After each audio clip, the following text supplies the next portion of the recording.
Full disclosure, I'm not the biggest fan of the horror movie genre. Every year, come Halloween season, I just feel like we're so inundated with so much unoriginal slasher garbage. That, however, doesn't mean that I don't keep an open mind. There have been some horror gems that have hit cinemas over the years. I would even go so far as to say that there's been sort of a horror resurgence over the past decade or so, with some pretty original and thrilling ideas coming out of it. One of those ideas came from the mind of none other than The Office's own John Krasinski, with 2018's A Quiet Place. 6 years later, and this critically acclaimed post-apocalyptic thriller has spawned a sequel and a prequel that we're going to be discussing today. Like, subscribe, comment down below, and tell a friend. Check out the rest of the channel if you're new, and let me know what you think. Let's dive into A Quiet Place, Day 1.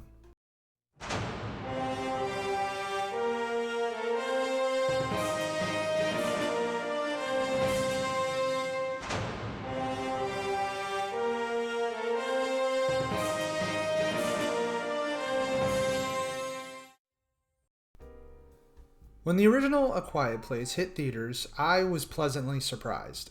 It was a unique and creative entry into the horror catalog, universally loved by critics and audiences alike. So it was inevitable and unsurprising that talks of a sequel followed closely behind. Admittedly, I was sort of disheartened by this. We live in a time where studios are so quick to try and capitalize off of any box office success, and this is certainly true for films that carry the horror tag. Even though the vast majority of horror films released on a yearly basis are forgettable schlock filled with cheap thrills and gimmicks, viewers still come out in droves to watch. Even when there is a good one, the legacy still seems to be tarnished by never-ending sequels that never come close to mirroring the success of the original. I stood corrected with A Quiet Place Part 2. This is a franchise that takes its time. It's deliberate. The teams behind these films aren't just taking advantage of the hype surrounding the franchise and pumping out sequels for a quick buck, like some other horror properties like The Purge. These writers continue to tell this story because there's still more to tell. That fact is even more evident in Day 1. This movie is quite different from the first two entries, and it benefits greatly from that. It's not exactly a straight-up horror flick, more of a thought-provoking thriller, but it tells an emotional and enjoyable story that is as powerful, if not more so, than its predecessors. I really admired the direction that the narrative took in Day 1. It could have been so easy for the producers and the writers to conjure up another story revolving around a single family unit located somewhere else in America, or hell, even somewhere else in the world, and just sort of do a paint-by-numbers repeat of A Quiet Place. And they didn't do that. They created something refreshing. Day 1 follows Sam, a terminally ill cancer patient, and Eric, an English law student in New York for school. The two of them encounter each other in the ensuing chaos after the aliens crash land into the city and begin terrorizing its civilians. Now, I love both of these characters, and I think both are crafted so well, and without saying much at all. If you've seen the first two installments, then you know that these movies generally are quite limited on dialogue because of the threat that the aliens impose. Day 1 does a beautiful job of building these two characters and their personalities through their expressions, actions, and emotions. On top of that, Lupita Nyong'o and Joseph Quinn do an excellent job at taking the writing and elevating it. I think the most impressive piece of writing is how Michael Sarnowski utilizes his catastrophic event to tell their stories and also progress their character development. When we meet Sam, she's a cynical, combative, lonely young woman, cursing life for the circumstances she's been given and just waiting for her illness to take her. Eric is a timid and cowardly little fish in a big pond looking for some direction in his life. As this story progresses, these two characters help each other to realize their flaws, and they push each other to change. Towards the climax of our story, Sam is able to cope with the fact that her life is coming to an end, but instead of running from that inevitability, she embraces it, deciding to live her life, however long she has left.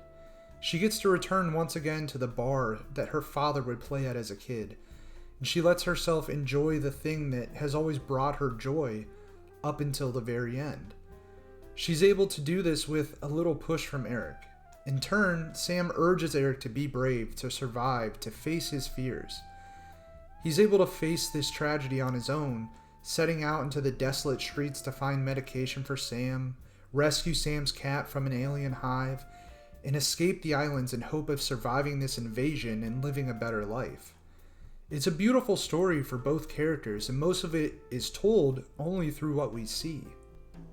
Not only does Day One introduce new characters and new character arcs, but it also stretches the lore on the alien invaders as well. We discover in Day One that these foreign, violent creatures are essentially killing humans as they see them as a threat. They don't kill for food. In fact, we're shown through Eric's mission to retrieve medication that otherworldly spores have accompanied the aliens on their journey to Earth, providing an essential food source for these invaders. And it's an interesting detail that could be elaborated on down the line, and it's amazing that they're still able to create new, inventive threads to the villain of this franchise. Everything else in this movie is fantastic as well. The acting is incredible.